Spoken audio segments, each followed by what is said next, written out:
right, so welcome. And we have several people here in person. And what I need for each of you to do is, if you haven't done this already, and those that are on Zoom, will be an interactive towards the end where we'll show you how to actually access the resources. So there's two sites that we're going to be using. We're going to be using the information from the resource site as well as your login for your employee site. So you need to log in on, and you probably need your cell phone and access to your email for that double or dual access authentication. So log into your work account at FCCC site, the My Portal. So for those of you that might need a little refresher, you can go to the Fresno City College, and I'll pull that over so you can see it. You go to the Fresno City College main page, select My Portal, and just sign in and do your dual authentication. Once you sign in, it should show you your favorite apps within the server. The second site, I shared it in the chat, and I will share it again for those that are here in person. And we will go to the site that shows the presentation. And that site is, you can either use the bit.ly link right here if you prefer to type it in and actually view it from the actual web advisor. If you prefer to have it on your phone, whether it's iPhone or an Android, you can do a QR code. It will take you directly to the link to allow you to see the resources that we built for the committee. Okay. Anyone need help accessing these two sites? Can you write two things on the board, the two sites for the people that might come in or try a little bit late? The Fresno City College website and this bit.ly link. And it's case sensitive. Oh, it is. Yes, case sensitive. So it has to be 3 capital W, Okay, lowercase q, that's unusual. capital T, capital X, Yeah. and then 6. But yeah, it's case sensitive That's for it to work. Yeah, that's how Bitly works, so that they can do more shorter Yeah. things instead of the full website URL. All right, so as you do that, we're gonna go ahead and introduce ourselves. Q what? Didn't write it fast enough. T T and then X, capital X. and the 6. All right, and I probably will put a little thing on it, like a 9 to me. Okay. All right, so we are, I'm the current chair of the Faculty Salary Advancement Committee here at Fresno City College. And this is my co-chair. Harvey, yes, I'm the co-chair for the salary advancement. This is my first year, so bear with me, everyone, because I do make some mistakes.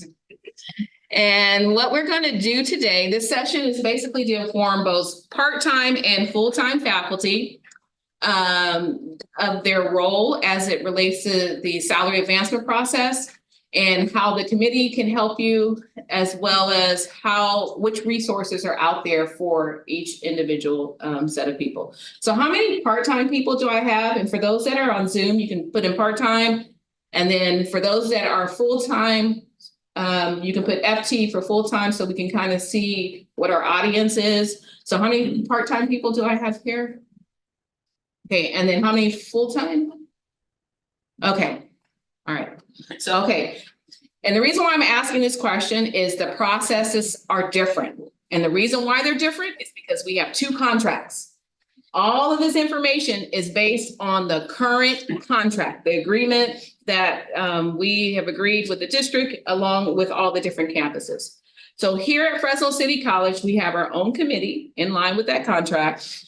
At Clovis, Greeley, and Madera, they have their own committees and their own process in terms of way they do things. So with that said, now that we're at our resources, what it will look like, it'll look something like this, where it'll have a list of all the people that are on the committee. And I'll come back to the slide. It'll have a list of all the people that are on the committee. So depending upon what division you're actually in, you will see that you have different representatives. Per the current contract, there's one representative for each division. So this is important because this is your point of contact. We're our only two people and we're part of the committee. And so to help, the committee works together. This would be who you would contact in your area, your first point of contact. So if you have questions and so forth, they should be able to answer those questions. Now, if your questions aren't answered, we'll share this at the very end. And for those that are on Zoom, it is the FSA, F as in Fresno, S as in salary, A as in advancement, and it's at the fresnocitycollege.edu. And you can send it directly. And both Arby and I, we check that on a regular basis. Okay.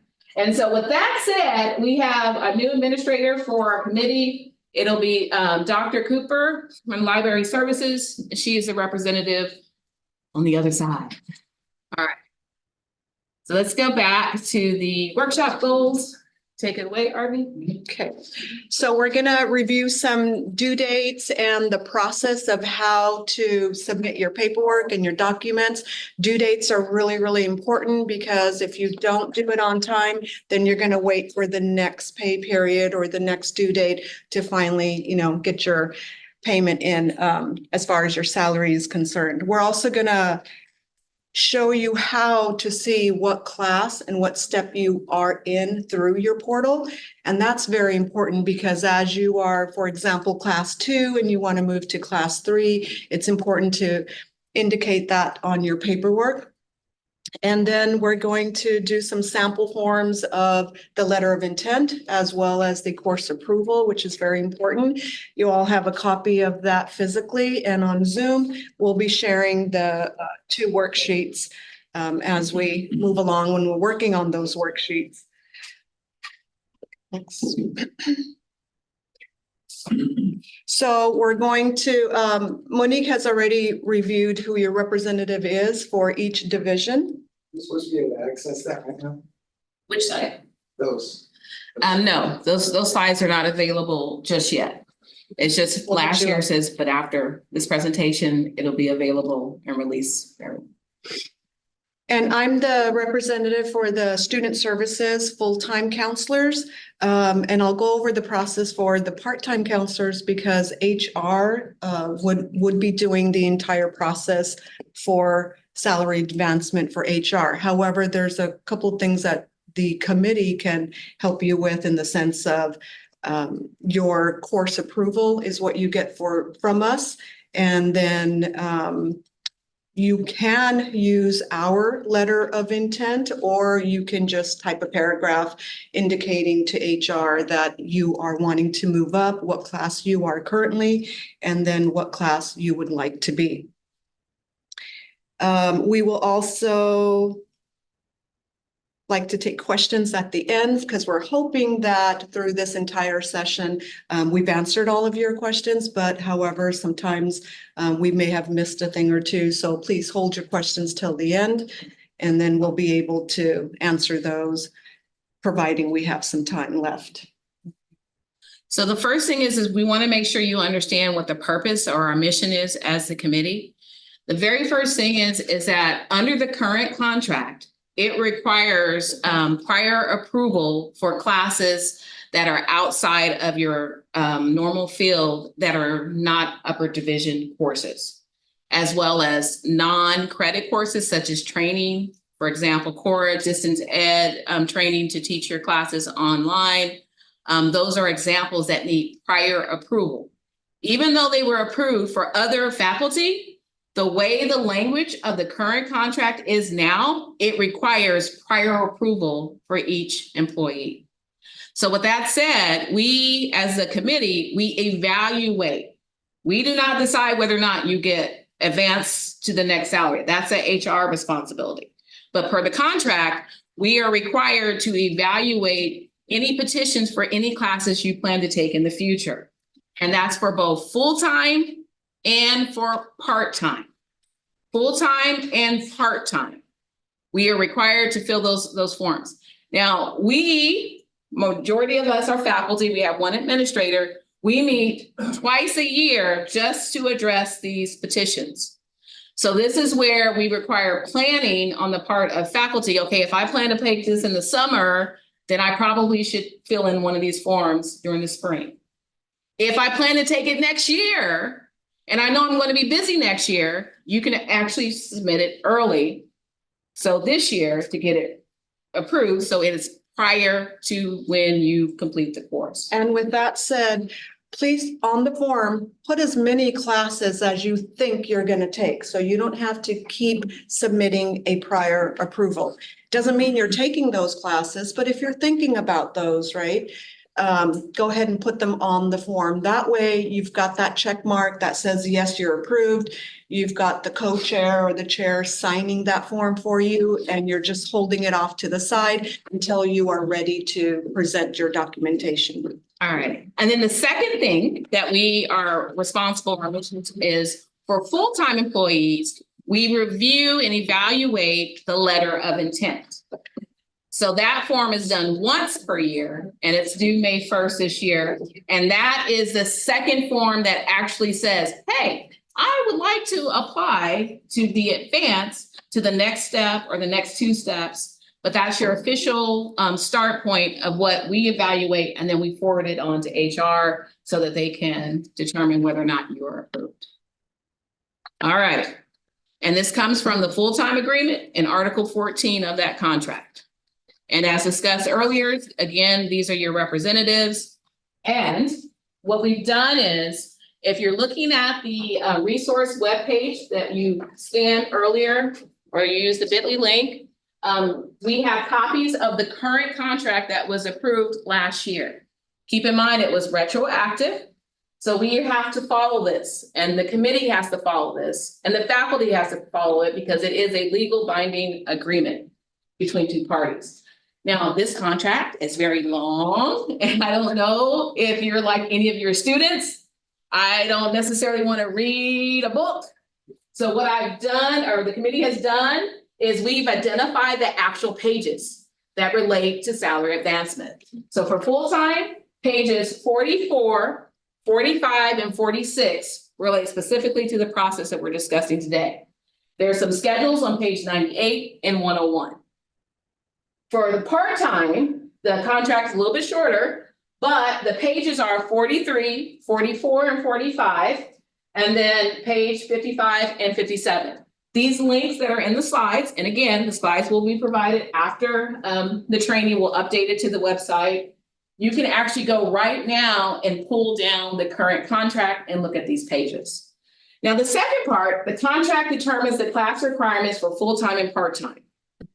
Some of the things may not seem logical, may not seem fair, but this is what was agreed.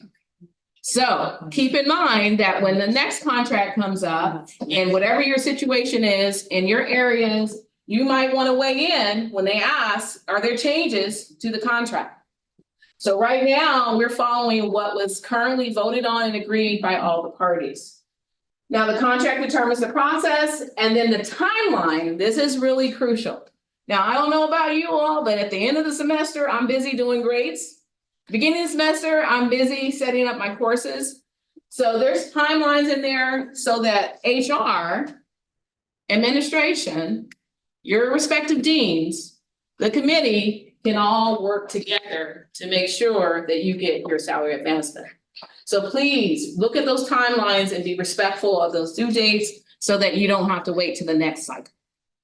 Okay? And if the contract changes, the process will change. For part-time faculty, as I mentioned before, that HR is handling all of the submission of your documents, creating the magic form, getting all the signatures. And so your direct contact should be HR, specifically April Johnson. And so what the committee can do for you is get you that course of approval petition signed for any courses, DE, Cora, RAMREL, upper division, lower division courses that you may be wanting to take and get approved for. So that is what's going to come from the committee to you. Like I said before, you could use our letter of intent, or you could just type a paragraph requesting salary advancement. And then your immediate contact is HR for that process. Make sure that you submit your transcripts, and they have to be official, not unofficial. So you could either send the transcripts directly to your contact person, April, or sometimes you can send it to the exact institution, Fresno City College, and then they have access to your transcripts that way. Any certifications that you have, please make sure you submit that. So read through all the steps that HR tells you, because if there's something missing, it's just going to delay your process. Now, the full-time process is basically, again, based on the current contract, but you'll see up here, upper division courses outside the faculty field, lower division courses and non-credit course as courses in training. Those are the three that are required, that require committee evaluation or approval. So those are listed, and that means that you have to actually fill out a form for those three.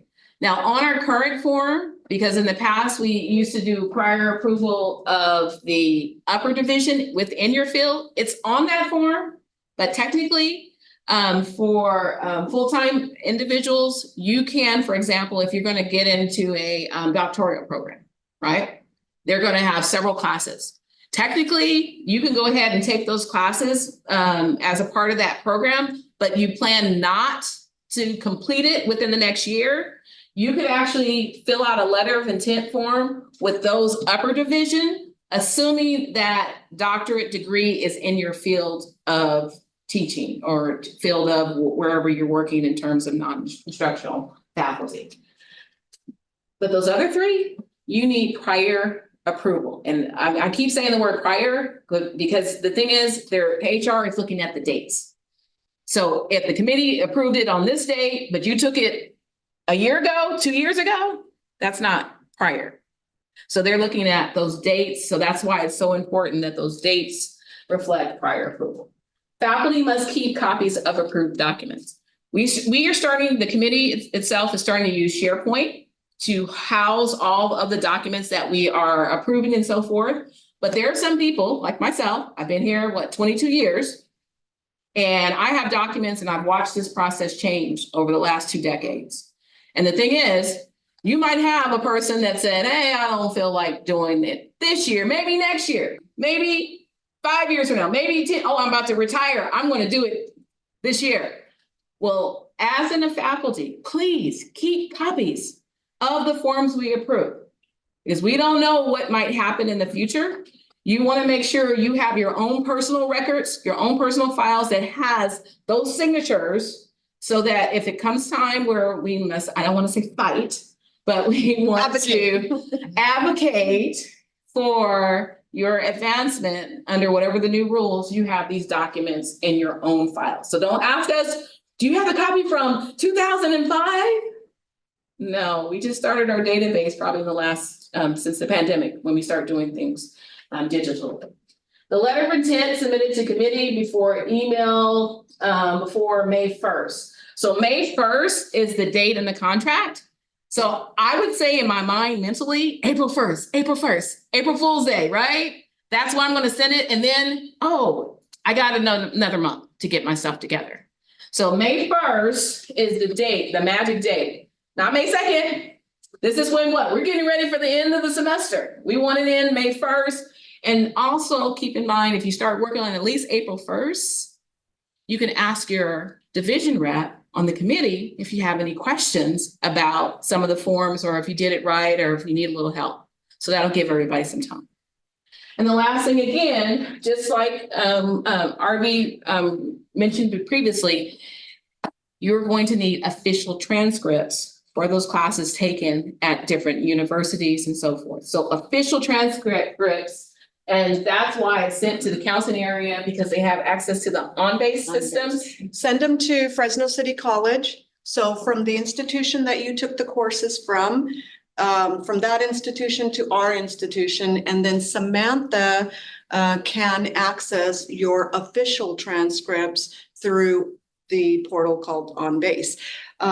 However, do not just send them directly to her because then they are not considered official. And that is for those classes that have credit. Those that do not have credit, this is where my former years as an auditor, this is where you provide evidence, proof. Okay, so I took the core class. What would be examples of proof that you could provide that you completed the course? Certificate. The certificate. So I have a copy of that. You can either take a picture of it, you can scan it, or if they send it to you via email, however they send it to you, that could be part of your packet to prove that you did complete that course. But the other part of it, you need to make sure that that date is after your prior approval date from the committee. So you got to keep that in mind. That's how this process works. Okay. All right. What is your class and step? So we're gonna actually come off of the, let me see if I can show it. Yes. So this right here, this is from the website as well. And each of us in this room, whether we're part-time or full-time, we were given a class and a step when we first started here at the college. And if you are part-time and you are transferred over to full-time, then they will reassess what your step in class is. Now, what I'm showing you, this is Exhibit C from the contract on the part-timer side. So on this particular schedule, you'll notice that they're using Roman numerals to indicate the class. What that basically means is that is the categories in terms of your salary. As the number increases, so all the way up to 6, you will have the highest possible salary. The step is the number of years that you're getting credit for having experience, so like your experience level. So that is not something that the committee can change, and it's not something that the committee knows. We are not personnel, we're not HR people, we're faculty just like you. So this is your personal business. This is your personal information that only HR and you will have access to. All right. So you'll notice with the new contract on this form, there's actually 3 different categories. And we call these tracks. So depending upon the areas that you work in will determine which track you fall in. So for example, counseling would fall in under track A, and then I don't know, the math, MSE or other one. I'm not sure exactly which track you would fall in based on your area. I know that the applied Maybe some of the CTE classes would fall? yes, so the CTE, especially for Class C, where it does not require an actual degree, more experience. So that was where you yourself, you need to identify, am I in track A, B, or C? Because this will determine your strategy for advancing. So this is where if you understand the rules and you understand the process, you can seek your goal. So for example, under track A, you'll notice that there's actually 2 different options. One option for track A is saying 45 units after master's. Whereas down here, it's saying 75 units after bachelor's. Why would it be different? Well, depending upon where you got your master's, you might have different number of units. And to kind of even the playing field, they allow you 2 options. You can take the number of units after the master's or after the bachelor's. And this is also very helpful for those that might take extra upper level classes such as junior level or senior level prior to working. You can also use those if those are outside of your bachelor's degree. Okay. And then part-times, you're lucky. you got an extra class. And that extra class is for those who earn their doctorate degree. So if you have a doctor's degree or a master's of fine art, and you are a part-time person, you have that sixth class. The full-time people, we only have 5 classes. And we get a stipend if we have the doctorate. Okay, any questions on that? There is a copy of the full-time track schedule as well, which is very similar, but that is like your plan. Those are like that's your playbook. That's what you're gonna use for your strategy to move up. And then now we're gonna do this part and I'm gonna be the driver Yes. for that. Okay, Everyone that's physically here, why don't you go ahead and sign into your portal? And then if you're online, go ahead and go through your sign in and your portal. And Monique will go through the steps as I talk about what you should be clicking each time. So go ahead and we'll kind of take this slow. And if you have any questions, please just raise your hand, or if you got stuck on one of the steps and you weren't sure where to click next, I'll come out and help you with that. And they gotta go to self-service. So we're Okay, here. so go ahead and click self-serve.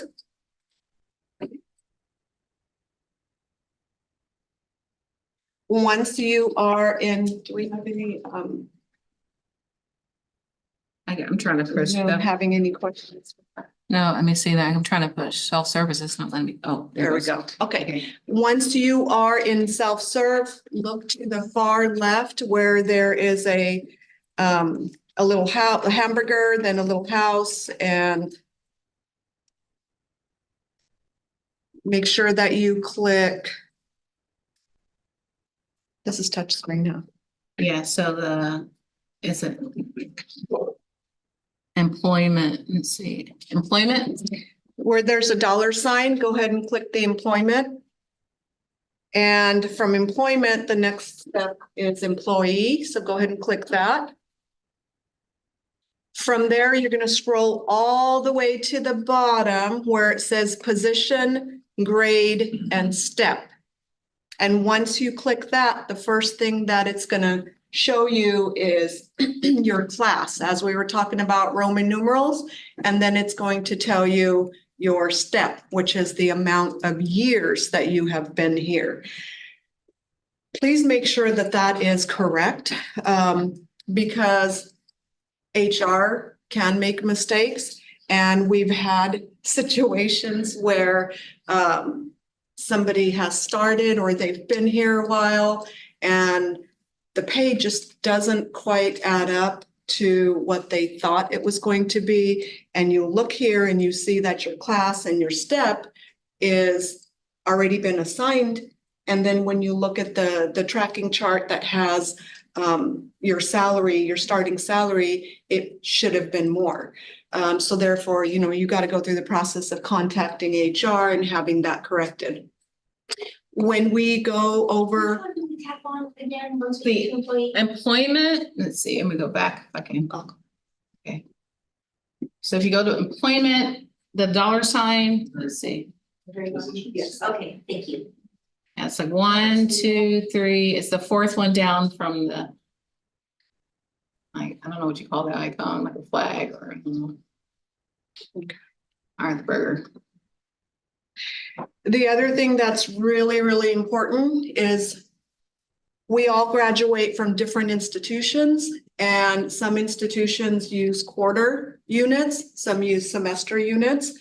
A master's degree from FPU is different than a master's degree from Fresno State in the sense of how many units were completed. So before you even start this process of salary advancement, make a quick call to HR and ask them how many units you currently have. Because for class 3, we're looking at 60 units of, let's give an example of a master's, somewhere between minimum 60 units. So for example, I may have 65, and that's why I was class 3. I'm not quite 75 yet to move to class 4. Monique may have had 61 or 67. So that number is very important because it then tells you how many more units you need to get to the next class. If you're 6 units away from the next class, you just wanted to do 2 Quora classes, or you wanted to take 1 lower division course and a couple of Quora classes to move up for those 6 units, you could definitely do that. If you're 15 units away, you decided to start another master's or work on your doctorates or whatever your career path is, it's very important to know how many units you are away from the next class. That number is what HR has, like how many units you have that they've given you credit for.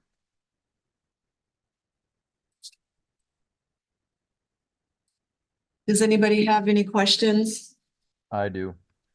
Harvey, you mentioned the years being in self-service. That number that's on the far right, that indicates the number of full-time employment years? No. It is your full, the year that you started with this institution. So for example, I started in 2015. I have 7. So therefore your part-time years and your full-time years is your total amount of years that you've been here. And that's why it's very important to look at that and make sure it is accurate, because we definitely have seen some errors and correcting them takes a longer process. And depending upon which track you're in, I know for me, it's actually, I've been here, this is my 23rd year, but actually I believe I'm at 25. And the reason being is because I worked at another college. So I got credit for my experience, and not only in the accounting profession, but also my experience as being an educator. And so that number should be either equal to how many years you've been here or higher. However, keep in mind with the part-time schedules, they will max out at a certain level. So you might it might stop because the actual schedule itself in the agreement doesn't go up that far if you've been teaching for, that many years. But the steps should reflect how many years of credit they're giving you in terms of experience.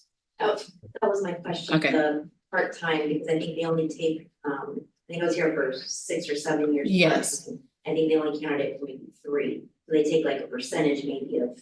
Right, because it's full-time work, Right. yes, Right. full-time, so it'll be the equivalent of a full-time, so if you worked, yeah, that's true, yes. So this may be an HR question more so than you all. Is there any way at any given time to explicitly see a listing of how many units we have at any given time? Or do I need to simply use my transcripts and add up everything from 0 every time? To answer that question, yes, it is an HR question. But if you are within, and I can't remember exactly what the current contract says, you have a certain amount of time for any of you, or this is your first semester or last semester was your first year as a full-time person, you have a certain amount of time to do your homework, look at your transcripts and figure out, okay, what you think you should have, and then contact HR to find out, do those 2 numbers agree? Because you can dispute, and this is where an error might occur. So if you think you have 72, HR thinks you have 70, there's a discrepancy of 2 units. You need to get that resolved right away in accordance with the deadline of the contract, so that they can go ahead and make sure you have those 2 additional ones, because to move up to another class, you only need 3 more. Right. If you don't get that resolved and they say, no, you only have 70, then you're relying on their work and you need 5 more now to get to the next class. So it should be initially when you first start, you should figure out, okay, what do I have?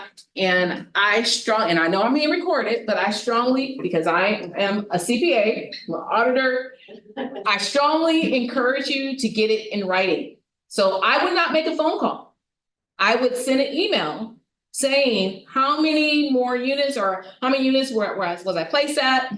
And so that you can, I don't know, somebody just popped up, but so that you can actually have a record of, I'm at 72. I only need 3 more. Sure, but I've been here 7 years, I wasn't recently hired, so at any given time, can I go to some location and Yeah, see you will contact, so you, full-time or part-time? full-time? Okay, so full-time, you would contact Serene in HR and say, how many more units do I need to move up to the next spot? Okay, so in essence, you contact HR, there's no place like self-service to go in and see. No, because it won't tell you the actual number of units, and we, the committee, we don't have that information, and that's your person, yes. So just to be, because I am new, so Okay, once you get that verified at the beginning, you're saying keep documents for yourself. Yes. You don't have to do this every year. no, because now you have a proof, evidence that this is my starting point, right? And so if you decide to do this in 5 years from now, oh, okay, I'm gonna get this or what have you, then you have that piece of information, Sure. Okay. yes, So again, you contact me, say Serene, I was an adjunct for a number of years here. okay, Adjunct for a number of years at Wheatley simultaneously. okay, And I was here 1 year, full-time, temporary, did not get the position, left and came back and now I'm full-time for 6 years. uh-huh, I need to verify that. yes. Entire time. Right, because you won't know, I mean, you might be 1 away, Well, not even that, my step might even be completely wrong. but that's the thing, you only have so much time Okay. to address any discrepancies, kind of like with the student with the grade. I have enough points for an A. No, you don't. Well, don't come 3 years later saying you want that A now, change your transcript. So Okay. I don't know what the actual guideline though for the date for discrepancy. So, but it's good to know, even if there's no discrepancies, I need to know what HR thinks I have. So I know what I can get in terms of advancement. Okay, That's the key part and where we see a lot of things getting pushed back or. I didn't verify, I saw an option for professional experience, how do you verify that?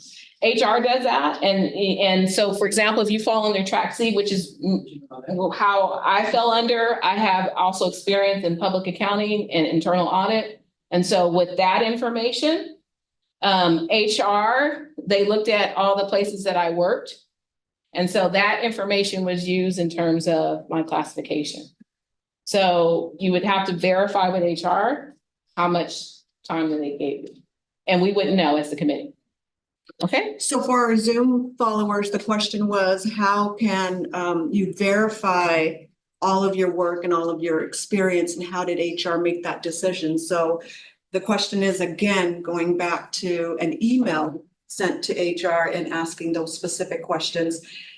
We can't stress enough how important it is to really know that number, that unit number, because that unit number determines your class, and that units that you were given credit for, 60, 65, 70 or whatnot, every 15 units is a next pay raise, is a next class that you move to every 15. So it's highly advisable from us to say, please get that number from HR. You only need to know that one time. So whether you are 62 or 65 or 71 or whatever it is, the rest, we can help you calculate the rest. The rest is pretty easy because obviously the next class is every 15. And you can earn that 15 or that 6 more or the 12 more or 10 more by doing some professional development, taking lower division classes, taking upper division classes. We have tons of professional development here on campus that we give credit to.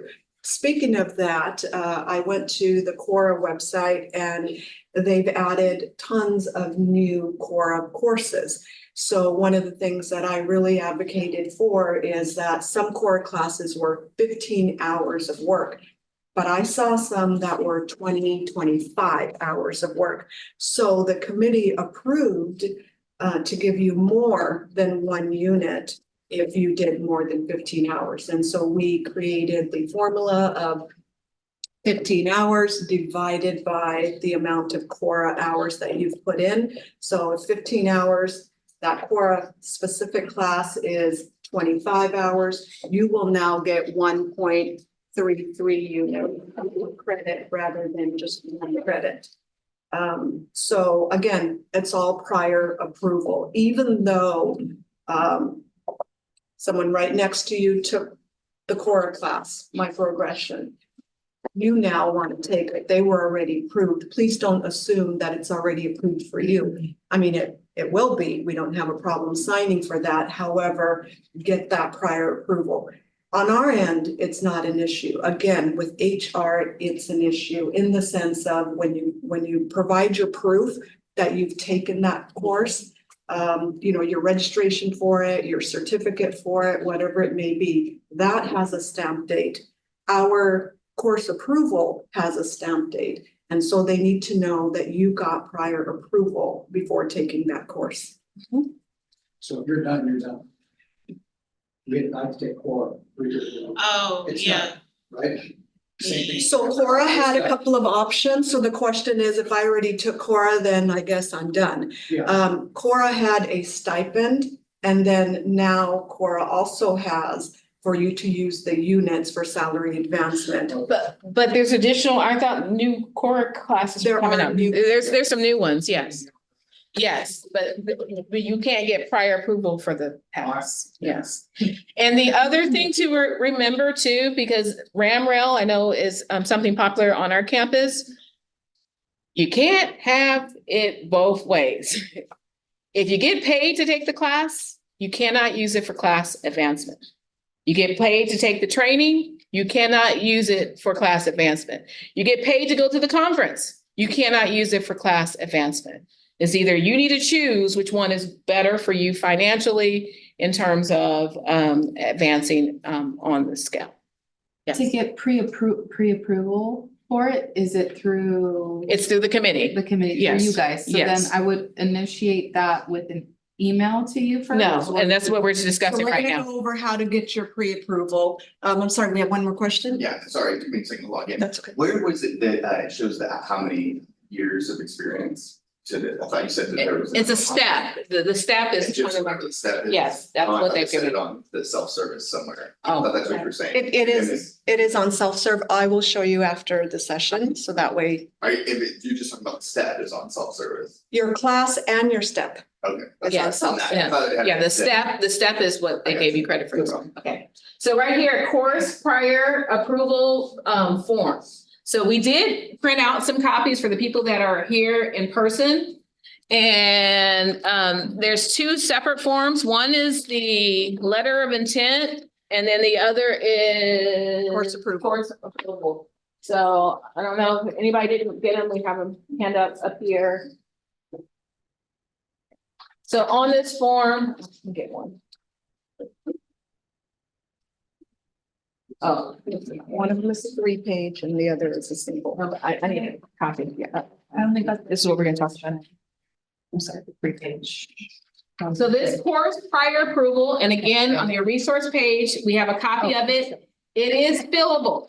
Now, this is where, please don't send us any pictures. Show it to me. Well, no, I need here, but, please don't send us any pictures of this form. Please don't. And please try to see if you can, save it as a PDF file after you fill it in and do a digital signature. That's ideal. But if you can't, if you have to scan it with your signature on it, make sure it's clear and legible, because this will be the permanent document and the committee has to go in and fill it in and digitally sign it. Okay. All right, so this prior approval process, as it relates to this form, first little checkbox that says approval of units other than upper division within teaching areas.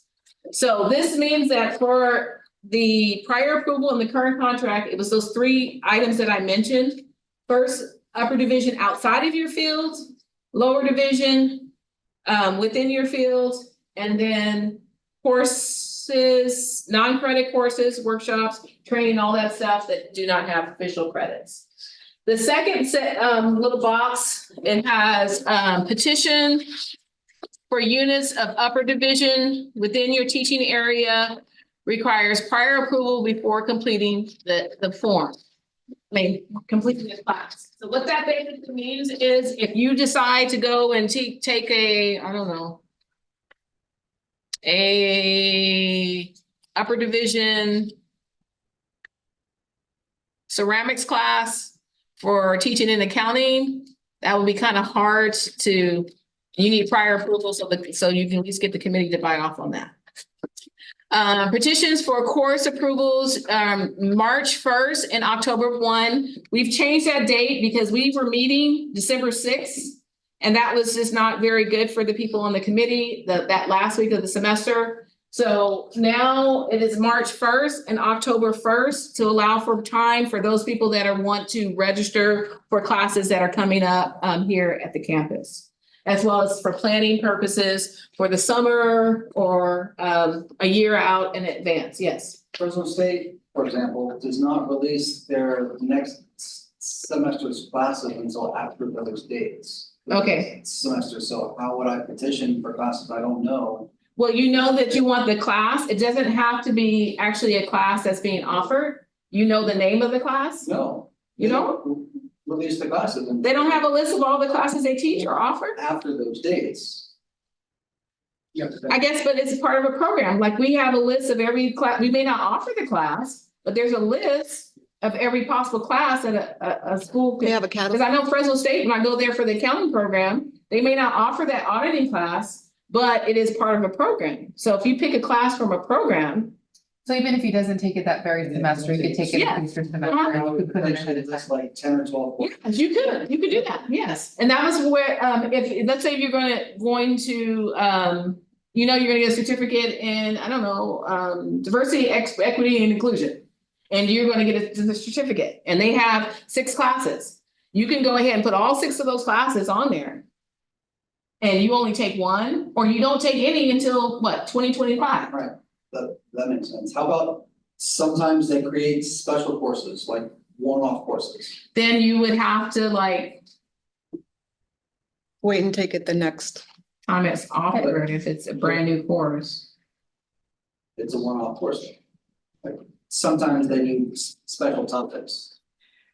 Okay, so I have an answer for that. So the question was, what if there is a course that's being offered and the deadline has already passed? So again, this is what we're talking about, our contract. Right now, we have to go by what the contract says, and it's talking about prior approval. What I would like to change is exactly this scenario, that you should be able to send a course approval to us, and as long as there's 2 to 3 committee members that can approve it, we can sign that course approval. We would like to make some of those changes within the contract to allow that flexibility. But for now, if you can look in your course catalogs.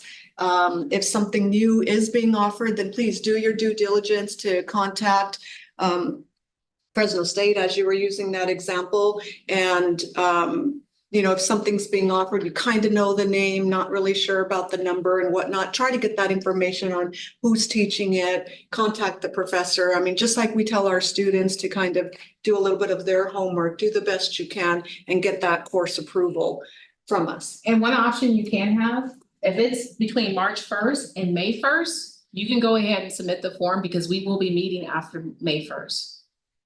Right, So you can do that. Yes, because we're gonna do the intent form, but if you want to submit a petition form after that, so long as it comes before May 1st, we can still review it as a committee. And those approvals are okay for, are a good Yes. for long. For, Forever. So the Yeah, question because was, that's why how you keep long it. are those approvals? How long can you keep the approvals? I'm sorry, it's like we're repeating because, we do have our Zoom participants. Keep that approval forever, however you guys are going to use it. And that's what we mean by try to put as many classes as you can, whatever you can think of. Keep that approval with you. We won't have a copy. We've had situations where, years later, life happens. You do want to go back to school or you do want to do some salary advancement. That document could be dated 5 years from now, but it is still valid. It has the signatures. And then you took the course afterwards. So that's what's very important, to keep those documents. So within our area of study for upper division, we don't need to submit prior approval. Correct. There is a section we're going to show you. Yes, it's on there. So the question was, upper division courses, do you need to submit or not? The answer is yes or no. It's always going to have that check mark. Yes, we'll always check yes. But put it on the document of course approval because So you do need to submit for prior meetings. you're writing that upper division course in that top section. And we'll show you the form, those of you that are online. Just write it. And I know it has a yes or no approval. It will always be approved. But it's there so that way HR has a copy of the fact that you're taking these upper division courses as well. As Monique said, the ones that really need the approval in the sense of it could be a no, are the ones that are in the bottom portion of the form. So we'll show you what the form looks like. And then with this form, there's only 2 lines, so if you want us to submit 12. Yes, courses, you gotta do 6 forms. You have to use multiple forms. Yes, because we don't have a way to accommodate. It's not a program. We literally created it ourselves for the meeting. All right, so let's go ahead and just continue with that process. The committee meets within a week after the deadline, hence that's why that May 1st, March 1st, and October 1 is a crucial dates because we meet that following, usually Wednesday after that date, so we can go through and process the forms that we received. The next item on here, you'll see an email. All signatures on the approved petition for units will be done electronically. So we strongly encourage you or request that you do your signatures electronically, but I know that not everybody has those resources on their computers. So again, you can do a manual, but we will be doing electronics so that we can put it in the SharePoint and share it with HR after it goes through the various channels and having the president sign off before it goes to HR. All right, and then we have the committee chair sends an email to faculty informing them that the approval has been either approved or denied. So after we meet, between the 2 of us, we will send you a copy of the form that's signed. You will need to put it in your records and keep it forever, as long as you work here. And keep it forever too if you go to a different campus, because we're under the same contract. And you want to have proof that, hey, I got it approved and I was in line with the contract. And we've had some people that this last go around that submitted stuff from over 10 years ago. So keep it.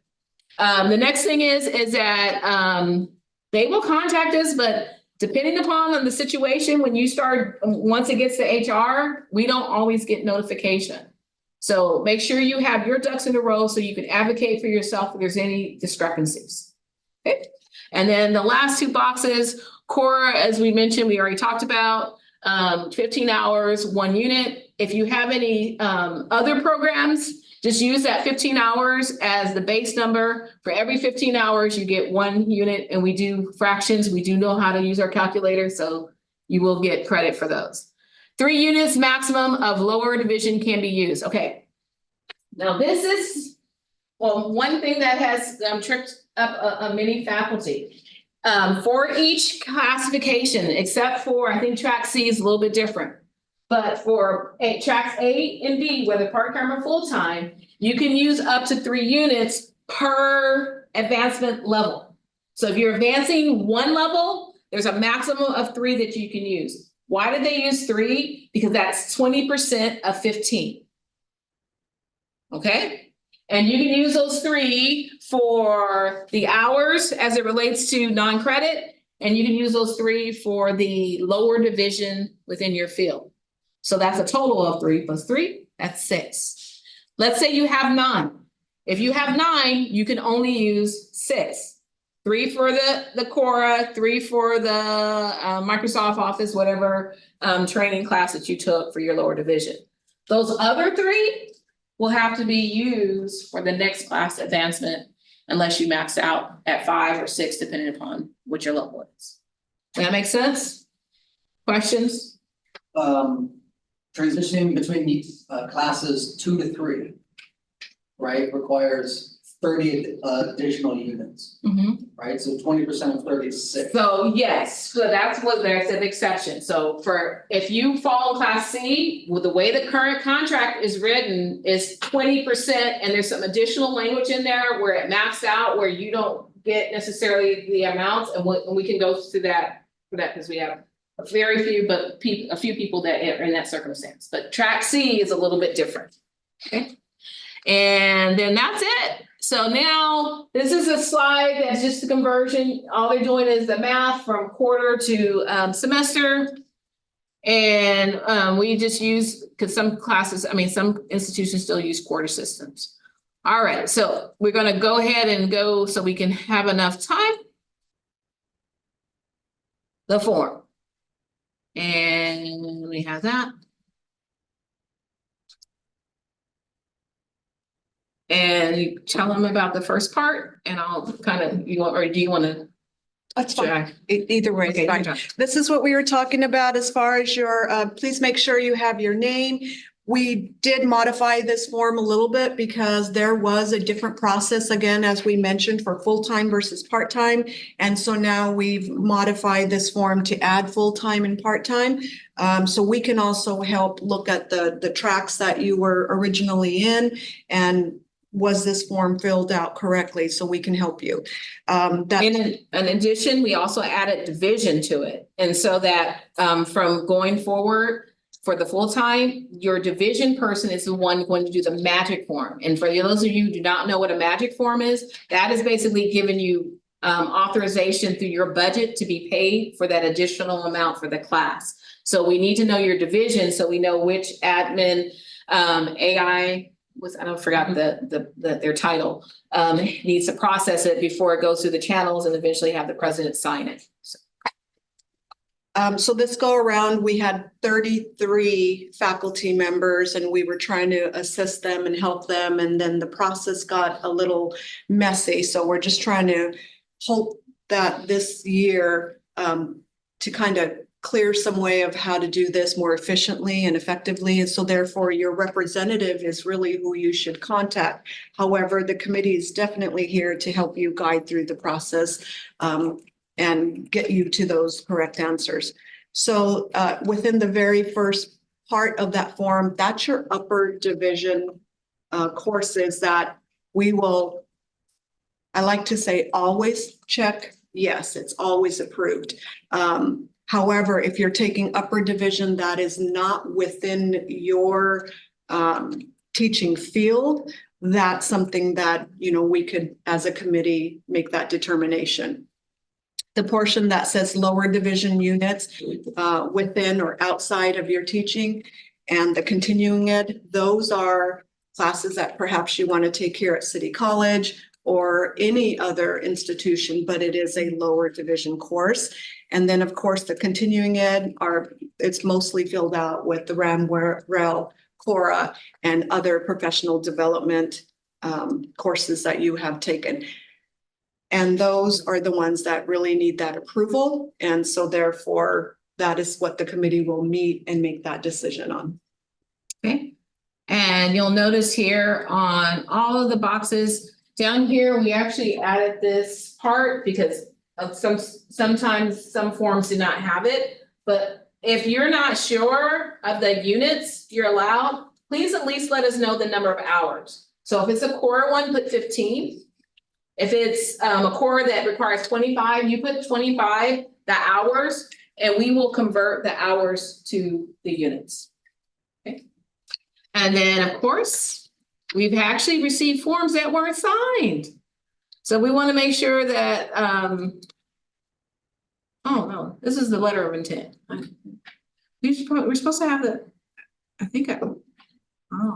This is your signature down there, right? right, but I thought, No, this is course approval. yeah, but I thought we were supposed to have the signature of the person. Okay, I guess it's not there anymore. All right, so you won't need to sign this one, but you will need to sign the letter of intent form. So the date received, again, this is important because this is the date we'll use for prior approval, and we'll go from there.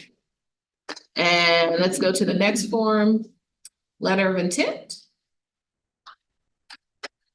Now, the course petition form was the exact same for full-time and part-time. The letter of intent is a little bit different. The letter of intent is required for full-time. It is optional for part-time. HR has their own process for part-time because I believe they allow you to do it in both spring and fall because some people only work in one of those semesters. And so what will happen is, we haven't seen the email, but there's an email that will go out to part-time and they will have all the timelines, the time dates, and they will tell you when you need to submit your information. So the thing here to remember is that even though this is optional for part-time people, you can use this form, but part-time people, you do not need the signature from the evaluation committee. Because as an alternative, you can write up your own letter. So you can either write up your own letter and include all the information that's required in the contract, and then sign that and send it to HR. Or if you want to be consistent to the full-time people, you can use our form and it's fine. It's just, we're not going to review it. Now, if you're full-time, you do need to use this form because this is what the committee uses to be able to make, evaluate. And on that, with that said, you need to identify whether you're full-time or part-time. So if you're full-time, make sure you check that box. It is a fillable form. And then identify the track. This is important because this is how we evaluate you. So when you go back to the listing, and I will pull up this time the one for full-time because we did part-time before. Now, why can't I go behind it? Okay, so this is one is for full-time. You'll notice it stops at class 5 because we don't have that class column 6, and you'll have all these different options. And so what was mentioned previously, you'll see that for most of them, it's another 15 units, but when you get down to track C, which you were bringing up previously, it goes from 30, 60, 75, it only goes 15 here, but 30 here.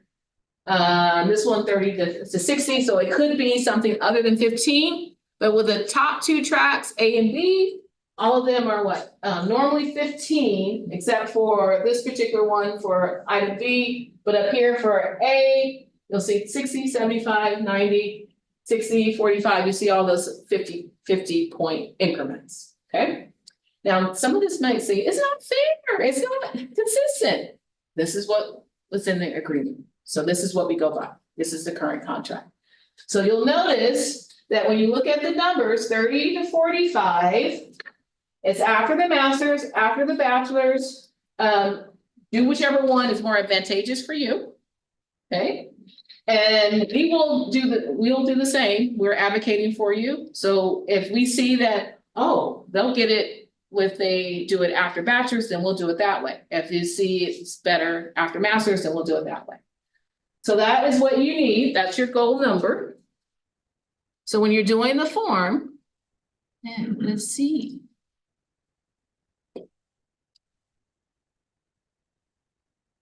You're going to put down your present class.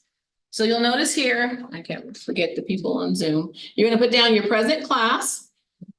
You're going to put down your current step per self-service or your discussion with HR. And you'll notice you're not going to put down your step for what you're requesting, because you can't request steps. That just automatically increases by themselves. And so the requested class, that's what you're trying to get. Most people will go up 1 class, but some people can actually go up 2 classes if they take a lot of classes within that year or since they build it out.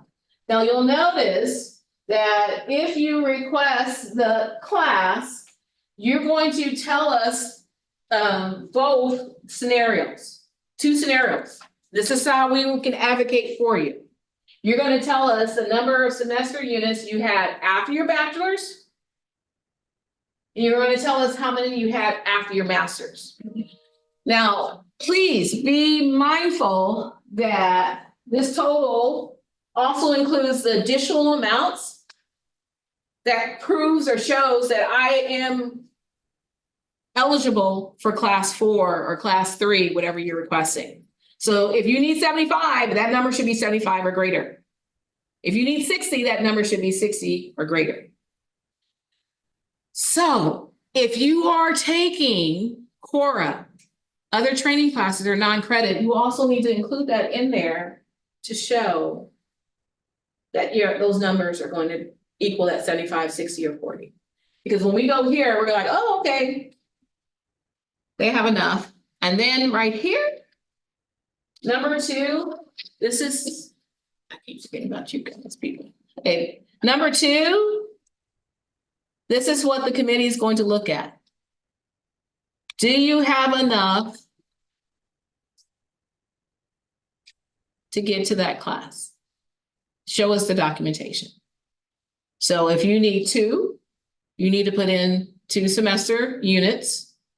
And I can't remember the conversion off the top of my head, but quarters or what have you, but you need to put in what you're gonna, additional items that you're gonna add to it so that you can what?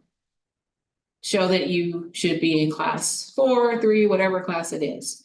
And this is what we will do. We will actually, and I did put April Johnson on this form. And this is what we will actually look at. Okay, so the 2 units came from upper division, the 2 units came from upper division outside of the teaching field, or the 2 came from lower, or the 2 came from continuing ed. And we are going to look at your proof. And after that, if you are in a situation where, you know what, I didn't do any classes, I just earned my degree, I got my doctorate, completed the ED program at Fresno State, then don't worry about listing the class. You just list that degree here, date you received it, and you're done. And then you will go ahead and sign this form. HR, we don't need to evaluate because you actually have your degree and the official transcript, and you're good. And once you submit that to the committee on May 1st, we will meet that Wednesday afterwards. I don't know what date that is. It might be May 1st itself. But we will meet that Wednesday afterwards, right before the end of the semester, and we will evaluate them and then send them to your respective dean, get the magic form. Full-time people process it, goes to HR. Part-time people, you follow the dates that you're given by HR. Okay. Any questions? Oh. Instant, yes. How is number 1 different from number 2? How is 1 different from number 2? Yeah. Okay, That's the number you need from H. That's what Okay. we're saying. Right there. So when we're looking at number 1, that was your initial units that HR used when they originally hired you, that number, that 62 units, or no. that's what we said. No, this right number is what they have completed. So list both the total units completed since bachelor degree and master's degree awarded. This will include any non-credit units for it's using to support requested class above. This is what we're using this to support this number. That was the point of this note. So this includes everything they got at the beginning, plus all the additional things. So this is what makes me worthy of class 5. I get Class that. So 4. then what is number 2? And then number 2 is the additional amounts that HR doesn't have knowledge of. That doesn't, I'm sorry, I don't understand that. Okay, so what that means is, when you first started, let's say you had 30, what's the number? Let's do an example. Let's see. Do you mind sharing your track, or is that? Working on class 3 with the 30 units. No, your track, A, B, or C. Okay. So let's say that you were, you had a master's degree and you had 27 units in your master's degree. And you were hired. And you're hired in 2023. Okay. So you had 27 units after your bachelor's. And you also got a master's degree with 27 units. That's just what it ended up being. So when you were classified with the master's degree. So you got class 2. You really wanted class 3, but you didn't have 30 units. So now you took a core class, but 3 of them. And now during 2024 spring, you have 3 core units. Okay? So because you are currently in class 2 and you want to go to class 3, how many more units do you need? 3. Well, HR already knows about the 27. So if you were to fill out this form, you would put down 30.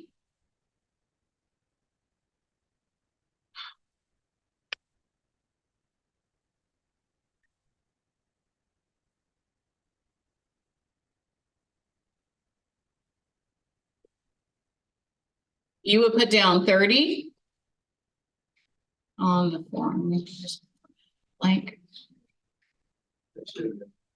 But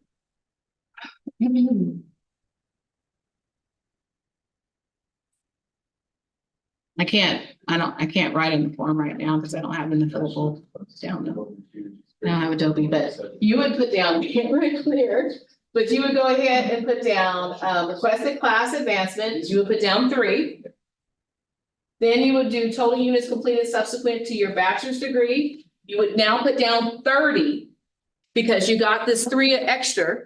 So it would be the 3 plus the 27.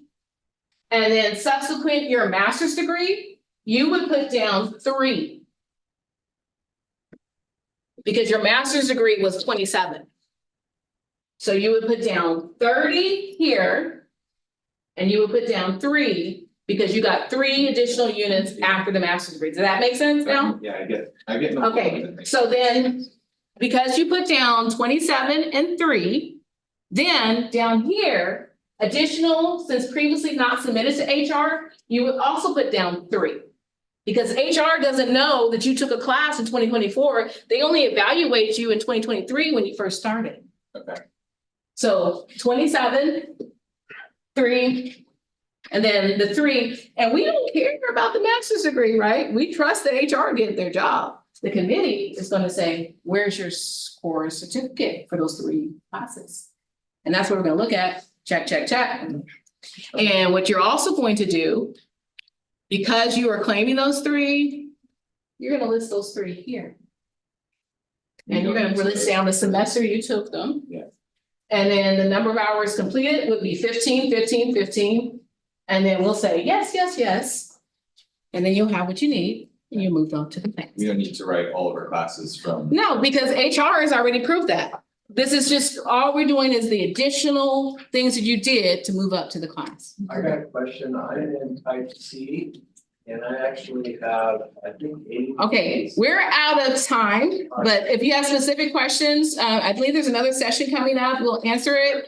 And I think you brought me a really good point. In the future, we probably should have case examples so that you can see the numbers to see for different situations. And that would be, I think, more helpful. And then just showing, because everybody's situation is going to be different. Make sure you read the desktops. Their stuff. Oh, yes, shut down because you're logged in under your login. And yeah. I'm sorry. That's why. Your guys' email here, correct? Is that your Yeah, email? so here, That committee. so we will post this to the, the link. So everyone should have the Bitly link, whether you're on your phone or, if you don't have the Bitly link, just a side note, you can go to the Fresno City College website. And once you go to the Fresno City College website, you just type in salary advancement for the search bar. And it'll pull up the salary advancement as the first link. You'll scroll down. This is not updated yet, but if you click on the resource website, That's what. voila, Okay, it's there. cool. And that should have all of your. Yeah, and we'll put the current year's presentation at the top. So thank you. Thank you guys very much. Hopefully we crack the code.